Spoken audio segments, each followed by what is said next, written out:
Right, let's look at 22, Dave's Doors. Right, very similar to what we've been doing. I was almost considering not recording this one, but I suppose I'll just do it. It seems to be the last one of all these disposals. I might be wrong. There might be something further down the line. But when we look at this again, it says that we do depreciation a full in the year of acquisition and none in the year of disposal. So do the first year, do the 7x1 to the 31st of the 12th x1 because that's the year end. So there's going to be 1 year here. So you're going to do this one, and then you're going to go all the way 31, 12, x2. That'll be another year, and then you're going to go to, of course, because this is the 1, 1x2, right? Then you're going to go 1, 1, x3 to 31, 12, x3. And it says, when did we dispose this thing? It says that during 2004. So in 1 x4 to 3112 x4, we dispose of this thing here. So if we dispose it, it means that there's really only 3 years, 3 years of depreciation, right? Is what we're trying to do, because it says that we do not depreciate in the year of disposal. Okay, great. So let's just kind of then, now that we know it's 3 years, we can now do our depreciation using, I'll go into a spreadsheet, and not a spreadsheet, a PowerPoint, and do it that way. And let's just get a new new one, and let's just very quickly look again at the. It says it's we acquired it for 20 grand. So great. So let's deal with that. 20,000. Yeah, so we have the cost 20,000, and I believe we're doing this. Sorry, just very quickly check to see how we're doing this. What, 10%? It is 10. No, 20. No, sorry, 10% reducing balance. Great stuff. So 10% reducing balance. So what do we have? So let's do that. 10% in the first year. We have depreciation. 10% of that, of course, is 2 grand. That's great, and that's accumulated depreciation year one. Year one accumulated depreciation is £2,000. That's great. So I'm going to write that off to the income statement, write that off, and then we're going to have that done. Yes, so that's year one, 2,000. Great. So let's do year two.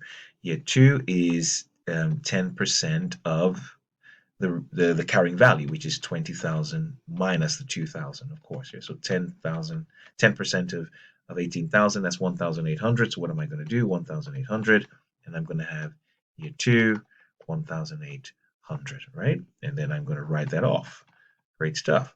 Now for year three, I'm now going to say 18,000 minus 1,800, 18,000 minus 1,800 takes me to 16,200. That's 16,200. Take 10% again of that, and that's 1,620. 1,620. Year three, 1,620, and we're done. Write that off. 1,620, and you're done. So this is the accumulated depreciation that we are interested in, and this is the cost, right? And so we can add this together just because, so we can know what the total accumulated depreciation is. So that's 2,000 plus 1,800 plus 1,620, which is 5,420. Yeah, so that's 5,420. Okay, great stuff. So now I have that. So let's look at the question again and see where we're going with this. Right, let's keep this 5,420.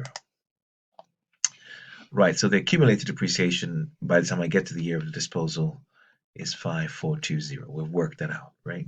We've worked that out. And then let's carry on and let's then do that. So let's get rid of the car. So we're going to credit the machine, debit the disposal account, 20,000.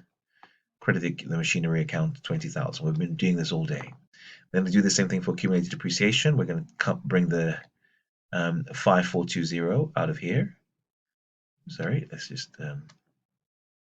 yes, we're going to have 5,420, and then that's going to go into the accumulated depreciation account. So let's see what happens. It says here that when we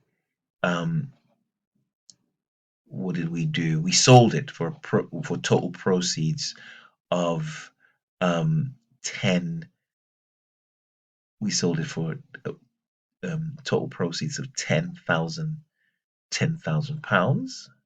Recognize the fact that this 10,000 includes the VAT in relation to this um, to this machine, right? So when the person's paying us, the person's paying us the full amount, including VAT. So that 10,000 includes VAT. So that's at 1.2, if you like, or 120%, or includes the VAT. So we need to um, isolate that VAT, and so what we keep for ourselves, it's important to do this, is of course the 10,000 divided by the 1.2, and that's 8,333. So we owe HMRC, well, the disposal 8,333. The difference,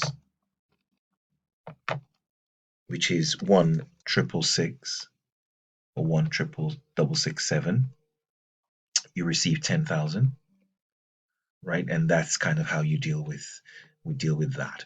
Now, this car is valued, of course, at the valuation of this car is 20,000, take away 5,420, right? So that's the valuation of this car, isn't it? We've done that. 20,000, take away 5,420, which is 1,414,580, right? And you received a valuation of 8,333 because that's kind of what's related to your car, right? Because yeah, so take 833 from there, 14,580. 14,580, take away 8,333, and that's 6,247. So there's a loss of 6,247 on this car, right? So that's a loss. I mean, that's in fact, I think I have it.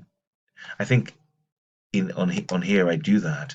No, I didn't. I didn't create a disposal account on here, but we got as far. I mean, a disposal account literally just makes me create disposal, get this 20,000 out of here, put it in here, take this 542 out of here by doing that, and take it here, and then you receive this money, 8,333, bank 8,333, and of course 1,666. But the other side, of course, is the VAT 1,666, right? And so that's how I then calculate my loss on the disposal of this car. Cool, great stuff. And I think 1 second, let me keep this. I think that might be the yes, that's the end of that. Yes, the end of that question. And that's 22. Cool, great stuff.